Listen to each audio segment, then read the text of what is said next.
when you look at something under a microscope, for instance, how do you know or how do you decide what matters and what doesn't? Okay, great. Are we doing it? This is it, Yeah, right? yeah. Oh, Yeah, that's let's awesome. jump. We just dive right in. I love Yeah, we'll these. just jump. Yeah. All right, good. So, and I can show you this too, and I don't know how the formats go for you, but I can share with you some slides that can show that. But basically, you can look at someone that you've advanced to, let's say, what their best health is, the best of your knowledge. You can see what that looks like. That's the thing about the microscopy that I love is that, even in alternative health, they're throwing things at stuff, but you don't know how well it works. The only way you can tell is do you feel any better, which is a very important marker. But if I look at your blood, for example, and I see in it the spider webbing that's in the plasma that we see a lot, and that's not supposed to be there. We know that because without it, people are healthier. Their sugar levels are better. Their blood pressure is better. We can measure those things. So if it meant that taking them out was a bad thing, you would see bad results. But if you can look and see these things and use them as markers and look at the person, you can figure out they're not supposed to be there. You can also use science. You can look in science and see what science says about it. You can weigh evidence and act. And I'm a big, zero and one person. I'm a very logical dude. I love data. And some data comes from people, but that can be a little subjective. But that's what I see. Like one of the criticisms of, let's say, the establishment Western medicine is they have a symptom and they'll throw a medicine at it. And hopefully it works. If it works, they've done a good job. If it doesn't, here's another thing.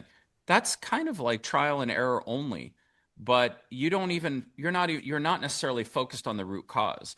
So the alternative person, whatever you want to call them, because I'm not into these names and I don't feel like I apply to any of that. That's why I'm in the research world. I love to say everything's research. We're just trying different things and learning different things together. If you and I are working together in research, we're going to take a look at your blood. We're going to see the things that are in there that look unusual. You and I are going to see it together.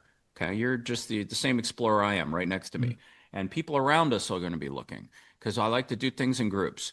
So we learn together. It's a learning experience, learning environment. And if you see those things and you can see how obvious it is, and you do a few things, you'd be surprised what, for example, hydrogen can do. You'd be surprised what red light therapy can do when you know what you're doing with it. So Yeah, if you let well, you have a let me ask you target, those. Let yeah, go me ahead, ask go you ahead. when you talk about spider webbing in the blood, Yeah. like what's the difference when you look at the spider webbing in the blood, Yeah. and you're noticing patterns? What gives you any indication that that particular pattern isn't maybe something environmental related? Maybe their Could be. drive over to the lab, or if it's something how do you get specific on that? Okay. So when you see, for example, spider webbing, you'll have people that are doing great, sugar levels great, blood pressure great, that don't have it. And then you'll see Okay. somebody else that has it so thick, you're wondering, how does the blood even work? And then you see what they have. You can see how profoundly affected it is based on thousands of people. So I've been doing it Mhm. for 22 years, not with the microscope for 22, but 22 years working at this work.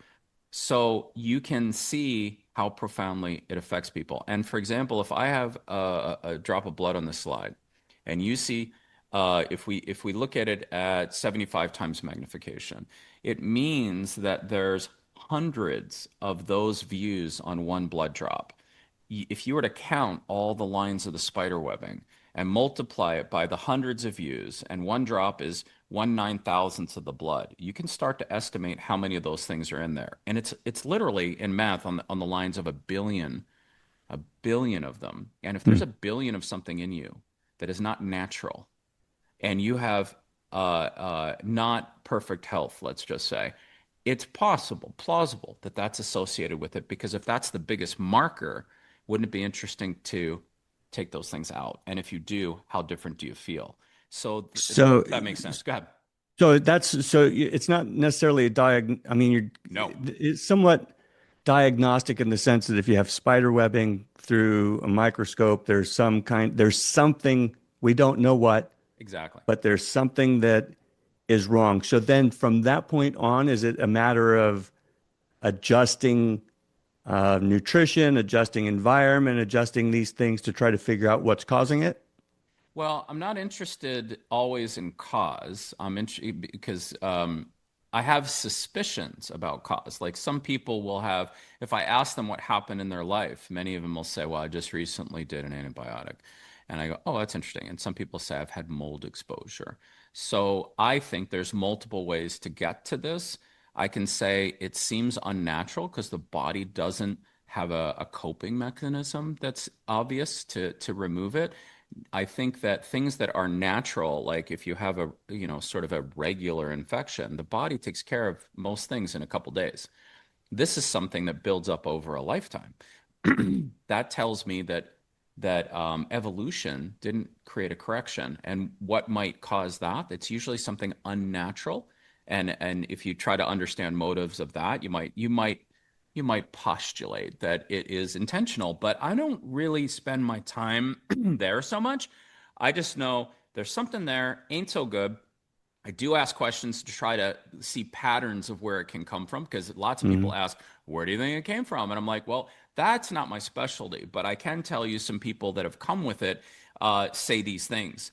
And I know it's not good for you. And I know how to affect it and often take it out. And usually, like you're saying, what are the methodologies or the modalities? It's like, yeah, diet can affect a lot of things. But in regards to the spider webbing, we have a very specific protocol. The goal is that you come with it and you leave without it Mhm. completely. And then you can see how you feel differently. And that's where people are like, I can't believe how clear I feel. I get oftentimes people say, I've never felt this clear in my life. I've never had so much energy. I slept really well. So yeah, I look at those things first and then work on taking them out.